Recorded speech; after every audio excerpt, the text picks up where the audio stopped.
नमस्कार दोस्तों, मैं व्यूअर वाजपेयी एक बार आप सबका फिर स्वागत करता हूं यूपी रेगुलर क्लासेस की इस ऑनलाइन प्लेटफॉर्म में। यदि आप एसएससी जीडी की तैयारी में लगे हैं या एसएससी जीडी में आप अप्लाई करना चाह रहे हैं तो आप इस वीडियो को अंत तक जरूर देखिएगा। इस वीडियो से आपको आपके स्ट्रेटजी के बारे में कि आपको किस स्ट्रेटजी का फॉलो करना है और आपको एग्ज़ाम पे किन किन बातों को ज़्यादा ध्यान में रखना है जिससे आपका एग्ज़ाम एक बेहतर स्कोर की तरफ जाएगा। आप निश्चित ही यदि वीडियो को अंत तक देखोगे तो आप एक एनर्जेटिक और डिसिप्लिन के साथ मोटिवेशन पाओगे। मोटिवेशन और डिसिप्लिन इन दोनों का जब कॉम्बिनेशन चलता है सिलेक्शन तभी नज़दीक आता है। ठीक, तो हम लोग आज इसमें बात करेंगे कि फॉर्म फिलअप की डेट क्या आ रही है, पहली बात। दूसरी बात हम लोग इसमें बात करेंगे कि एग्ज़ाम डेट अपनी कब है, एग्ज़ाम पैटर्न क्या होगा। हाँ, एज मोस्ट इम्पॉर्टेंट। जो अपने कुछ बड़े साथी हैं जिनकी एज हो रही है, जिनके जनरल में हो तो 23 के आसपास खेल रहे हैं या ओबीसी वाले हैं, तो उनको ये लग रहा कि हम शायद ना डाल पाएँ। इसका निर्धारण आप क्यों कर रहे हो कि आप ना डाल पाओगे? खुद ही आयोग निर्धारण कर देगा। जिस दिन आयोग आपको कह देगा नहीं आप ना डाल पाओगे, आप ना डालना। इनकेस आपको डालने को मिल गया फिर आप क्या करोगे? तो उस चीज़ को नज़रअंदाज करना है, हम लोग उसमें बात करेंगे। हाइट का इशू रखेंगे कि बहुत सारे ऐसे अपने दोस्त हैं जो तैयारी कर रहे हैं और उनसे ये उनको लगता है कि मेरी हाइट नहीं है, हम ना हो पाएंगे, उसकी भी बात करेंगे। बात क्या करेंगे उनके बारे में यही बता दें कि आपकी हाइट हो या ना हो, लेकिन फिर भी आपको एसएससी जीडी का फॉर्म अप्लाई करना है। इससे क्या होगा कि जब आप एग्ज़ाम देने जाओगे ना, एग्ज़ाम देने, तो एग्ज़ाम हॉल का जो प्रेशर होता है और जो क्वेश्चन का प्रारूप होता है उसको समझने में आपका आईक्यू बहुत अच्छा काम करेगा। आप जिनकी हाइट नहीं है, अगर वीडियो देख रहे हैं तो दोस्त आप फॉर्म ज़रूर डालिएगा, आप ज़रूर देने जाइएगा। कोई क्या कह रहा है इसका कोई मतलब नहीं है। किसी की बातों से आप अपने आप को नहीं आंकोगे। आप फॉर्म डालिए। आप जब फॉर्म डालोगे तो आपको एग्ज़ाम बैठोगे, एग्ज़ाम जब कट ऑफ के आसपास या कट ऑफ क्रॉस करोगे तो आपके अंदर कॉन्फिडेंस आएगा कि यदि मेरी हाइट होती तो मैं ये एग्ज़ाम निकालता। ठीक, आप फॉर्म डालोगे। इसका सिलेबस क्या है हम लोग इसकी भी बात करेंगे। क्या छूट की बात, कुछ रिलैक्सेशन की बात मिलेगी? एससी ओबीसी के तो है ये, जनरल में क्या मिलेगी इसकी भी बात हम लोग करेंगे। और मोस्ट इम्पॉर्टेंट में बात करेंगे कि हमें तैयारी करनी कैसे है, कैसे तैयारी करनी है, how to prepare for this exam, अपने आप को कैसे एग्ज़ाम में तैयार करना है। तो हम लोग शुरू करते हैं। यदि आप चैनल पर नए हैं तो वीडियो को अंत तक देखिएगा, चैनल को सब्सक्राइब करिएगा, वीडियो को लाइक करिएगा। हम लोग शुरू करते हैं। ये रहा पहली बात कि आपका जो कांस्टेबल का एग्ज़ाम की बात जो कही गई है वो आपके एग्ज़ाम की बात फरवरी माह में कही गई है। 20 फरवरी से आपके एग्ज़ाम शुरू होंगे और विभिन्न डेटों में होते हुए 12 मार्च तक संपन्न होंगे। 12 मार्च तक 3-4 शिफ्टों में होंगे, विभिन्न डेटों में होंगे, बीच में छुट्टियां रहेंगी। और फॉर्म जो अप्लाई की बात होगी वो लगभग ये अंत वीक समथिंग 24-25 के आसपास से नवंबर में अभी शुरू हो जाएंगे। 24-25 नवंबर से शुरू हो जाएंगे। तो नवंबर तो आपका अप्लाई करने में चला जाएगा, दिसंबर, जनवरी और 20 दिन फरवरी के। तो अपने पास अभी 80 से 85 दिन होंगे, 90 दिन होंगे, जिससे अपनी तैयारी बूस्ट होगी। दूसरी बात, सिलेबस क्या है? सबसे महत्वपूर्ण बात आती है कि जब तक हमें उस एग्ज़ाम का क्राइटेरिया नहीं पता होता हम तुक्के में तीर नहीं चला सकते। आप देख रहे हो जैसे कि जनरल रीजनिंग की बात कर रहा है 20। हम बात करेंगे कि रीजनिंग को आपको कैसे तैयार करनी है, और निश्चित ही यदि आप वीडियो अंत तक देखोगे तो आपको इस बात का अंदाज़ा होगा कि नहीं यही रणनीति फॉलो करनी होगी। इसके बाद हम बात करेंगे जीएस जीके की 20 नंबर का, मैथमेटिक्स की बात करेंगे 20 नंबर की, इंग्लिश और हिंदी की बात करेंगे 20 की। ठीक, प्रत्येक क्वेश्चन 20-20 के होंगे और प्रत्येक क्वेश्चन 2-2 नंबर का होगा, यानी 40-40 अंक के होंगे। ठीक, और 1/2 की मार्किंग होती है, 1/2 की मार्किंग होती है, निगेटिव मार्किंग। ठीक, और 1 घंटे अपने को टाइम मिलेंगे, 1 घंटे में आपको 80 क्वेश्चन करने हैं। बड़ी बात है 80 क्वेश्चन करना, लेकिन जिस स्ट्रेटजी की बात करेंगे अगर उसका फॉलो करोगे तो आप निश्चित ही एग्जाम निकालोगे। हाइट की बात करें अगर हम लोग, तो जो शेड्यूल्ड ट्राइब एसटी है तो 162.5 और फीमेल अगर है एसटी पे तो 150। ठीक, हम लोग सीधे अपने इधर की बात कर लें अगर, तो आप देख सकते हो कि जो जनरल का बंदा हो, ओबीसी का हो, एससी का हो, किसी भी कैटेगरी का हो, उसकी 170, और अगर महिला है, लड़की है तो उसकी 157। हमने फिर कहा कि जिसकी 170 या 157 नहीं है लड़कियों में, फिर भी आप इस फॉर्म को अप्लाई करिएगा। आप सिर्फ ये चेक करिएगा कि आपकी तैयारी वर्तमान में है कितनी। यदि आप हाइट पे होते तो क्या जीडी की वैकेंसी पे आप एक पोस्ट पा सकते थे? इसका अंदाज़ा तभी होगा जब आप एग्ज़ाम देने जाओगे एग्ज़ाम हॉल में। घर बैठने से, किसी दूसरे का पेपर हल कर देने से इसका अंदाज़ा ना होगा, क्योंकि एग्ज़ाम हॉल का प्रेशर बहुत ज़्यादा ही डिप्रेशन में लाता है, बहुत ज़्यादा आपको प्रेशराइज करता है। ठीक, तो आप 170 और 157 लड़कियों की। अगली बात करें, हाँ एक बात और, आप पिछले ईयर्स के कटापों को ज़रूर देखिएगा, पिछले ईयर की कटाप, और उन कटापों में ये भी कटाप देखिएगा कि बीएसएफ की कितनी गई, सीआरपीएफ की कितनी गई, सीआरपीएफ की कितनी गई, एसएसबी की कितनी गई, बाकी NCB, SSF, Assam rifle, ITBP सबकी कटाप देखिएगा। और इसके बाद कटाप के अनुसार आप अपने जो ऑप्शन होते हैं ना चूज करने की, प्रेफरेंस बहुत महत्वपूर्ण है, प्रेफरेंस। और प्रेफरेंस यदि आप नहीं समझ रहे हो तो जो वर्तमान में रेलवे में हुए हैं, रेलवे ग्रुप डी में आप उनसे प्रेफरेंस का मामला देख लेना। 2019 की वैकेंसी थी, किसी को प्रेफरेंस का मामला पता ना था, नंबर लड़कों के बहुत अच्छे हैं, फिर भी उनको पोस्ट जो मिली है वो ट्रैक मेंटेनर की मिली है, टीएम की।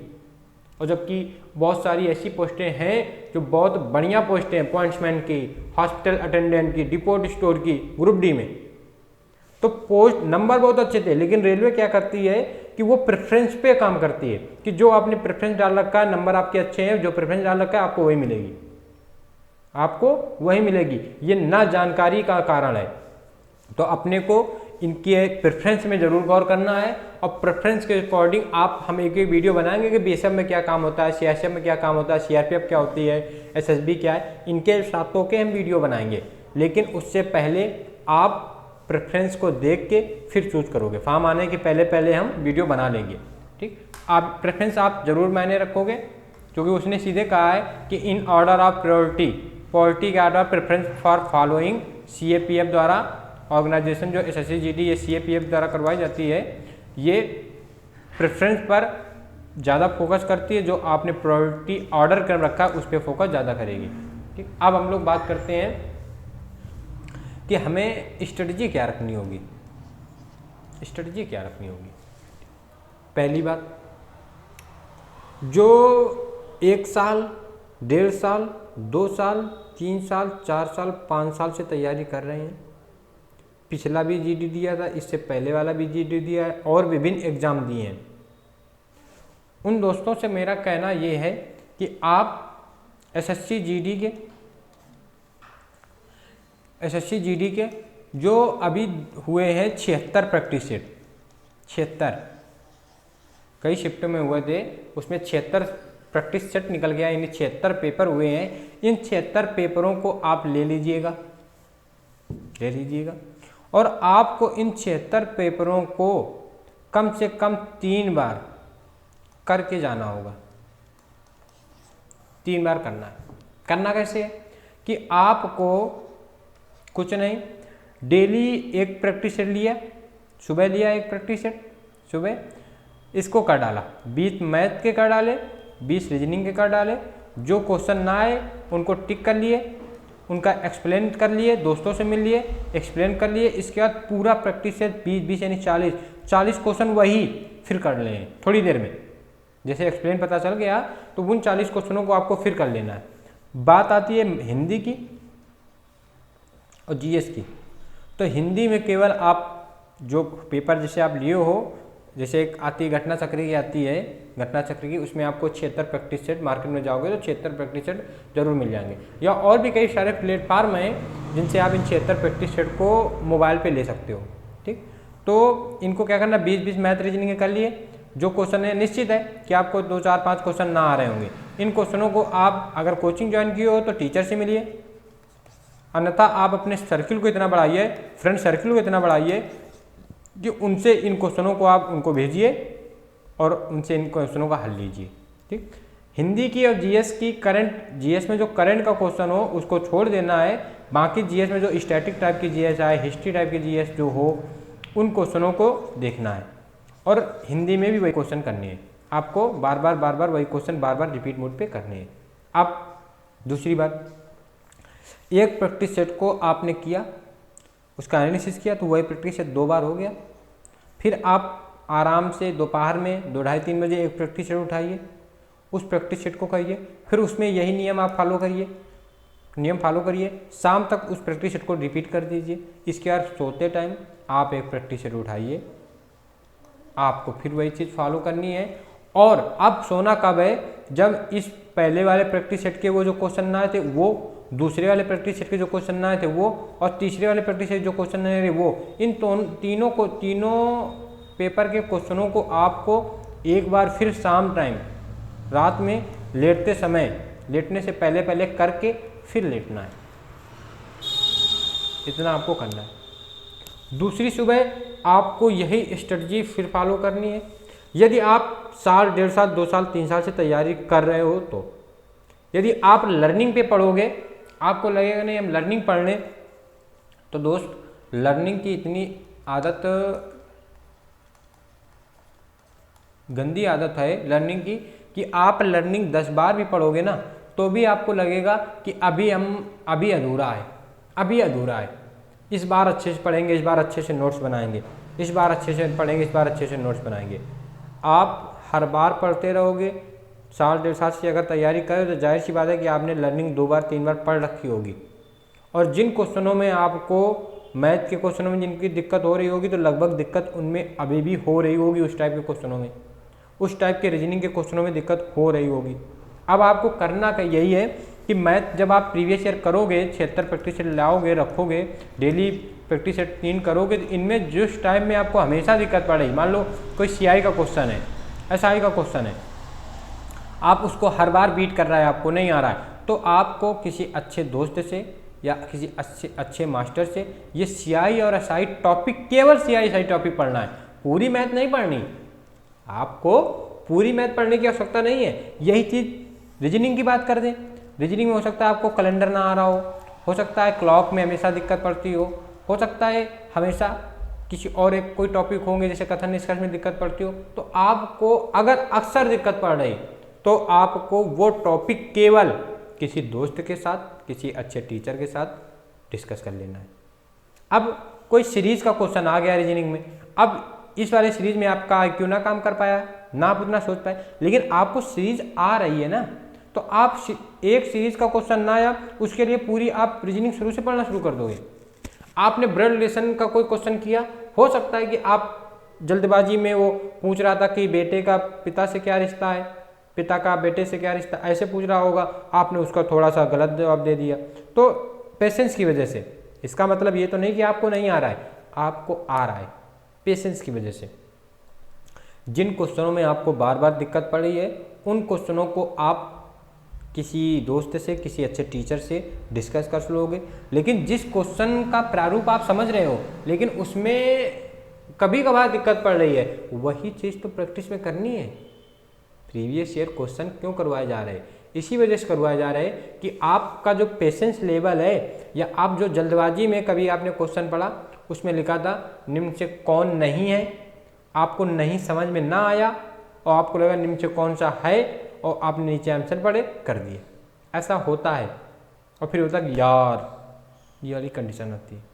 वो कंडीशन, यार वाली कंडीशन तब दूर होगी जब आप इन 76 प्रैक्टिस सेट को, बार बार हम कह रहे हैं, इन 76 प्रैक्टिस सेट को, PYQ को आप 3 बार लगा के जाओगे और फिर आप कमेंट्स करके आप हमसे बताइएगा कि नहीं भैया हमारा क्या स्कोर रहा है, अगर आप इस वीडियो को देख रहे हो। दूसरी बात, यदि आप इसके साथ आपको क्या करना है, करंट जोड़ लेनी है। करंट आपको डेली पढ़नी है और एसएससी में करंट ज़्यादा डिप्ट नहीं रखता, लेकिन 1 साल तक की करंट आपको पढ़नी है। अभी वार्षिक कोई पत्रिका कोई आई जाएगी तो आपको वार्षिकांक को ले लेना है पत्रिका, और वही पत्रिका आपको 2 से 3 बार पढ़ डालनी है।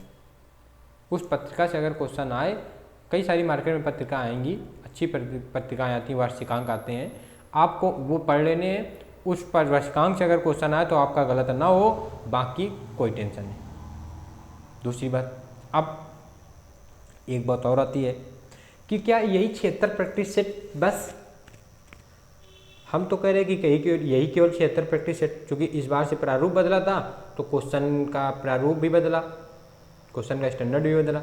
लेकिन फिर भी अगर आपके पास समय है, आप और करना चाह रहे हो, तो अब तक जो एसएससी जीडी के प्रैक्टिस सेट हुए हैं, मॉक आप न लगाइएगा। हम आपसे फिर कह रहे हैं कि मॉक आप न लगाइएगा, किसी भी का हो, किसी भी चैनल से हो, आपको मॉक नहीं लगाना। मॉक आपको तब लगाना है जब आप प्रीवियस ईयर पेपर पूरे कर डालना। अगर आप इतनी बात हमारी मानोगे तो आप विश्वास मानिए कि आप निश्चित ही एक बेस्ट स्कोर खड़ा करोगे। दूसरी बात, अब जैसे हम बात करें और तैयारी बेहतरीन क्या करने की, अब अगर जो पुराने हैं उनके लिए यहाँ तक की मतलब की बात पर्याप्त है। वो अगर चाहें तो वीडियो को यहीं पे रोक सकते हैं, अब अगर चाहें तो अपना पूरा सुन सकते हैं, उसमें कोई दिक्कत नहीं। दूसरी बात, पुराने वालों के लिए हम फिर रिपीट करेंगे कि दोस्त, आप प्रीवियस ईयर जो 76 प्रैक्टिस सेट हैं, इन प्रैक्टिस सेट का इंतजाम करके आप डेली 1 प्रैक्टिस सेट लगा 3 प्रैक्टिस सेट लगाना, प्लस उसका एनालिसिस करके तब सोना। फिर आप कमेंट्स में बताओगे कि भैया हमारा स्कोर क्या रहा। फाइनल क्या होगा हमें नहीं पता, लेकिन एग्ज़ाम की गारंटी रहेगी कि एग्ज़ाम आपका निकलेगा, क्योंकि फाइनल में कई स्टेप होंगे, रेस होती है, फिजिकल होगा, मेडिकल होगा, फाइनल अंत में एक जाके फिर मेरिट बनाए होगे जाके, तो आप इन्हीं बीच में अगर रुके तो क्या मतलब बनेगा। लेकिन अगर आप परफेक्ट हो तो आप एक तो ज़्यादा स्क्रीन पे ना रहना, मोबाइल की स्क्रीन को ज़्यादा प्रयोग ना करें, और आप previous year question 76 practice set 3 बार करके जाइए, प्लस करंट अगर पुराने हो फिर आप बताइएगा। अब बात आती है नए लोगों की, जो नए लड़के हैं उनको वो क्या करेंगे। जो न्यू कमर स्टूडेंट हैं उनको क्या करना है कि उनको सिलेबस निकालना है। जीडी की अगर तैयारी कर रहे हैं, मैथ के टॉपिक लेने, टॉपिक कौन कौन से आते हैं, आयोग ने टॉपिक भी डाल रखे हैं अपने साइट पे। आप टॉपिक निकालोगे, उसमें नंबर सिस्टम है, सीआई है, एसआई है, टाइम एंड वर्क है, ऐसे करके मेंशुरेशन करके टॉपिक दे रखे हैं। आपको वही टॉपिक और बामुश्किल से 14 या 15 टॉपिक हैं, बामुश्किल से आप देखोगे 14-15 टॉपिक हैं। आप उन्हीं 14-15 टॉपिक को और बढ़ा दो, 15-16 कर दो तो कोई दिक्कत नहीं। लेकिन आप जब संख्या पद्धति पढ़ते हो तो संख्या पद्धति में वो सब दशमलव भिन्न वाले सारे क्वेश्चन आ जाते हैं, इकाई वाले सब क्वेश्चन आ जाते हैं। उसी को हो सकता है उसने एक और टॉपिक का नाम दे दिया है। आपको 15 टॉपिक पढ़ने हैं, 15 टॉपिक मैथ के औसतन 15 टॉपिक। यदि आप किसी पुराने दोस्त के साथ, बड़े भाई के साथ, या कोई और सीनियर है जो जीडी की तैयारी कर रहा है उसके साथ बैठोगे तो आप डेली 1 टॉपिक मैथ का उससे ख़त्म करो, डेली 1 टॉपिक, तो 15 दिन में आप मैथ ख़त्म कर दोगे। बहुत ज़्यादा मैथ जाएगी तो 20 दिन जाएगी, बस एक आध दिन छुट्टी हो गई या किसी दिन किसी में ज़्यादा क्वेश्चन आ गए। लेकिन आप अगर नए हो तो आपको मैथ के डेली कम से कम 100+ क्वेश्चन लगाने हैं डेली, और ये 100 क्वेश्चन 2 बार लगाने हैं, 2 बार 100+ क्वेश्चन 2 बार लगाने हैं। आपने एक बार लगा लिए, रख लिए, क्वेश्चन कुछ ना आए, आपने किसी से पूछ लिया, किसी दोस्त को व्हाट्सअप कर दिया, उसने सोल्यूशन दे दिया, किसी सर को कर दिया, उसने सोल्यूशन दे दिया, इसके बाद आपको वही 100 क्वेश्चन फिर रिपीट करनी है, फिर बैठना है, उनको फिर लगाना है नए वाले। ठीक, ये मैथ की बात होगी। हर टॉपिक में यही करना है, हर टॉपिक में हर टॉपिक को आपको 2 बार 3 बार लगाना है। अब दूसरी बात क्या, यही बात आ गई रीजनिंग में। रीजनिंग में आप क्या करोगे कि रीजनिंग में आपको एक बार फिर सिलेबस रीजनिंग का देखोगे, उसके जो सिलेबस के जो टॉपिक हैं आप अपनी बुक में टिक कर लोगे। उन टॉपिकों को भी आपको डेली, रीजनिंग के करीब 12-13 टॉपिक बन रहे हैं, 12-13, तो रीजनिंग के 12-13 टॉपिक को आप मैथ के साथ लेके चलोगे।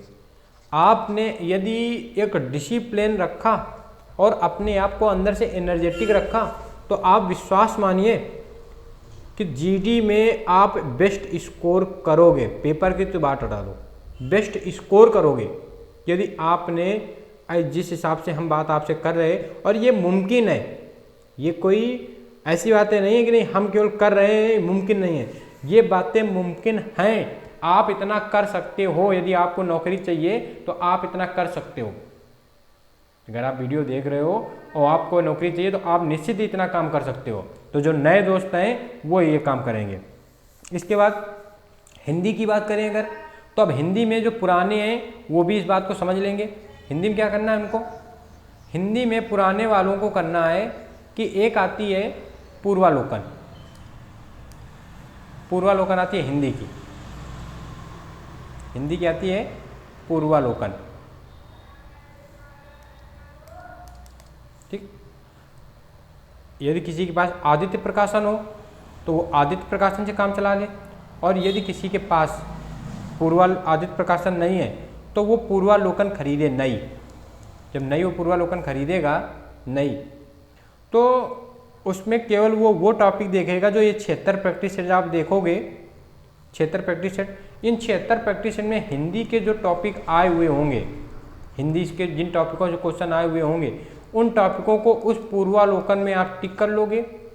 और जैसे आप वर्णमाला पढ़ रहे हो या आप संधि पढ़ रहे हो, तो उस पूर्वालोकन में हर टॉपिक के कम से कम 200, 300 क्वेश्चन है विद एक्सप्लेन।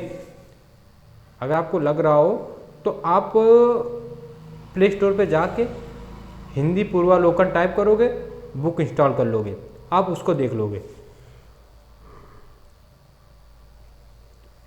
जब उसको देख लोगे तो आपको खुद लगेगा कि जब 200 क्वेश्चन है, वर्णमाला से 200 क्वेश्चन और फिर उनका व्याख्या, इससे बाहर क्वेश्चन शायद है किसी का जाए, शायद है। तो यदि आप हिंदी को 20 में 20 लाने की सोच रहे हो हिंदी को, तो आप ये मानिए कि आपको हिंदी में 20 में 20 वही दिला सकता है जो पूर्वालोकन है। पूर्वालोकन मार्केट में जाओगे, अभी तो आप प्ले स्टोर से इंस्टॉल कर लो, आप उसको देख लो।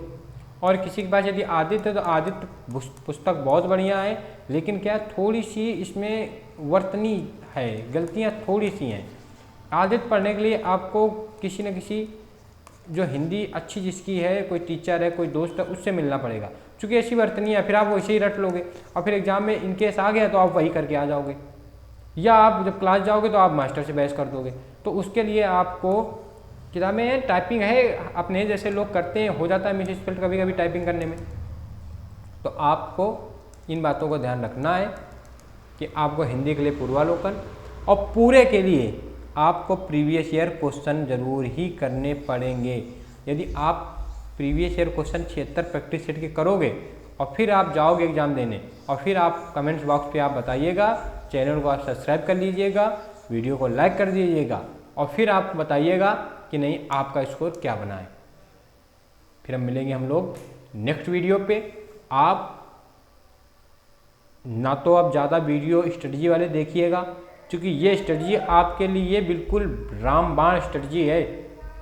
जीएस के लिए आप अगर क्लास ज्वाइन किए हो तो ठीक है, अन्यथा आप वही प्रीवियस ईयर क्वेश्चन जो हैं, प्रीवियस ईयर क्वेश्चन आप वही देख लोगे, क्वेश्चन उसी से आएगा प्लस करंट। हो सके तो साइंस में बायो वगैरह थोड़ी ज़्यादा पूछ लेता है, तो bio, science plus static, bio, static, current, ये 3 लेके जाओगे, आप निश्चित ही बेस्ट स्कोर करके आओगे। आप अगर बार बार वीडियो देखोगे, किसी के भी वीडियो देखोगे, तो उतने टाइम तो मोटिवेशन आ जाएगा, लेकिन इसके बाद मोटिवेशन वो अच्छा जो हमेशा बना रहे, और वो मोटिवेशन नहीं कहलाता। जो हमेशा रहेगा वो कहलाता है डिसिप्लिन। मोटिवेशन होता है नशा। जब आपने सुना एक वो चलती है कहावत कि जो पानी से नहाएगा वो लिबास बदलेगा, जो पसीने से नहाएगा वो इतिहास बदलेगा। ये बातें लिखने में, पढ़ने में बहुत अच्छी लगती हैं, बहुत अच्छी लगती हैं, लेकिन आप पसीने से तभी नहाओगे जब 76 प्रैक्टिस सेट 3 बार करके जाओगे, आपका पसीना छूट जाएगा। पसीना छूट जाएगा, पसीने के लिए नहीं कि आप धूप में बैठे रहोगे। धूप में पसीना सूखता नहीं है, कपड़े सूखते हैं। आप इतना करके जाइएगा, फिर आप बताइएगा। एक आपके अंदर एक कॉन्फिडेंस का लेवल, और आगामी परीक्षाएं जब तक आपका जीडी फाइनल होगा उसके पहले जो अगर पुलिस की वैकेंसी आ रही, एसआई की वैकेंसी आ रही, तो ये जो स्ट्रेटजी है प्रीवियस ईयर क्वेश्चन करने की प्लस टाइम मैनेज करने की और पढ़ने की, ये आपको सिलेक्शन निश्चित ही दिलाएगी। हम लोग मिलते हैं नेक्स्ट वीडियो पे। तब तक आप खूब पढ़ें, अपने भविष्य की ओर निरंतर अग्रसर रहें। मिलते हैं अगले वीडियो पे, अगली क्लास पे। तब तक के लिए नमस्कार, जय हिंद, वंदे मातरम।